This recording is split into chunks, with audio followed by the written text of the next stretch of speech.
So this is really funny. I went on a walk this morning with my husband and our dog, and I was telling him, I'm like, I think I have a banana bread analogy I want to add to my webinar this morning. And he's like, okay. And I was trying to explain to him, I hope it comes off, it makes sense to you this way. I think of good homeschooling and banana bread as kind of the same thing here. So follow me on my banana bread analogy here. Let's just pretend it's Saturday morning and your kids walk into the kitchen and they see like the bananas are pretty ripe and they love your banana bread. And they're like, Mom, we should make banana bread, right? And you're like, let's do it. And so you grab your bananas, but then you realize, oh, we're out of eggs. So hurry, let's get dressed. And you all know it's gonna take Claire 75 minutes to even get dressed.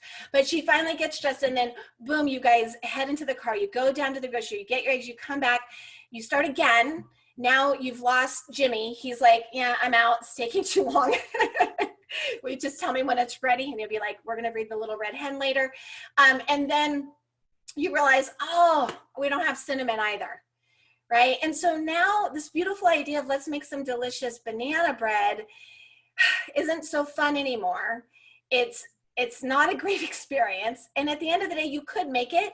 You just may not have cinnamon in it. It'll still be delicious. Maybe you know, throw in some nutmeg instead. Like the job can still get done, but it's gonna be missing some things. It wasn't a great experience and it wasn't exactly the way you like it.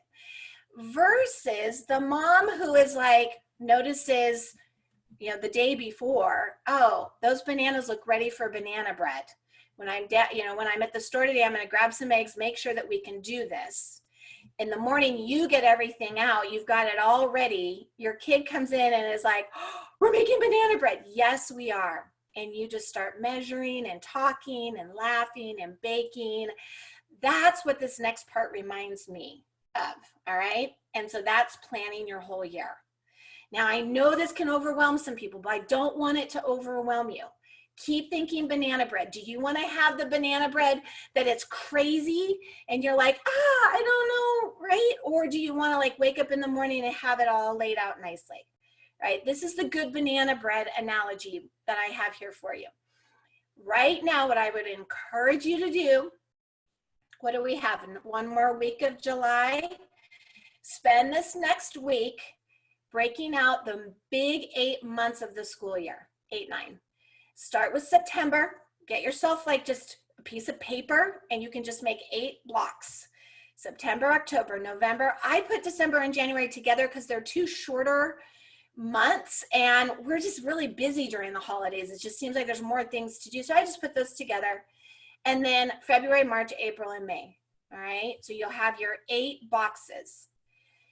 Now, what you can do, and I want to go back and show you this because I meant to click on this. So for Khan Academy, I'm going to use that for my math resource, but if you're using a textbook, you know, that works too. But if you've not used Khan Academy before, I think you'll love it. And how many of you are you? I'm trying to look over there. Yes. So Khan Academy is still free. They do ask for a donation. It's worth the donation if you can do it. But what I wanted to show you is I went into Khan Academy, and I went to 3rd grade. And what I can see, these are the things that my 3rd grader needs to learn. An introduction to multiplication, multiplying 1-digit numbers, right? Addition, subtraction, estimation. Oh, we're learning division in 3rd grade. We're introducing fractions in 3rd grade. So see how this is helpful to know ahead of time? Oh, we're doing some geometry, shapes, area, perimeter. All right, and then we've got time and measurement. So when I would look at this, I'd actually count up these boxes and I'd say, oh, so there's 14 boxes and I've got 8 months. So I'm gonna have to double up. To get all of this done, I'm gonna have to spend a week going over these lessons, a week going over these, 3rd week, 4th week. So for September, I would know I'd be needing to cover multiplication, all right? Then I would know in November, December, and January, I think we could easily continue to work on multiplication, but add in this and do some division practice. I think I'm going to wait until the new year in February, and then we're going to spend some time on fractions. Then we'll finish up the year doing all of our geometry pieces. So when you see what I created over here, see how I did that? It says September multiplication, October multiplication, November addition, subtraction, and divide unit. Division is going to be continued. We'll hit fractions in February and March. Now keep in mind, do I have page numbers listed?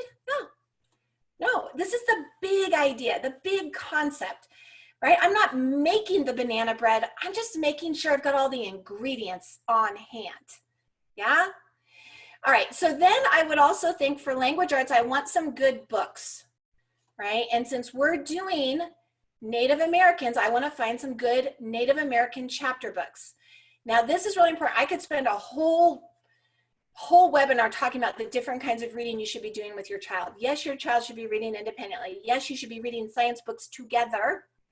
Yes, you should be reading, especially 5th grade and younger, you should be reading chapter books together, right? Something like Charlotte's Web, a great 3rd grade book, isn't for a lot of 3rd graders a good independent read.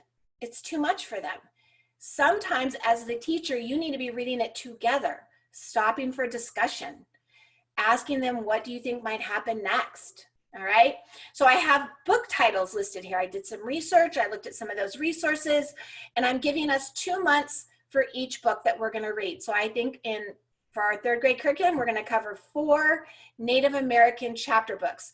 My child could still be reading other books of interest, but tied into our curriculum, these 4.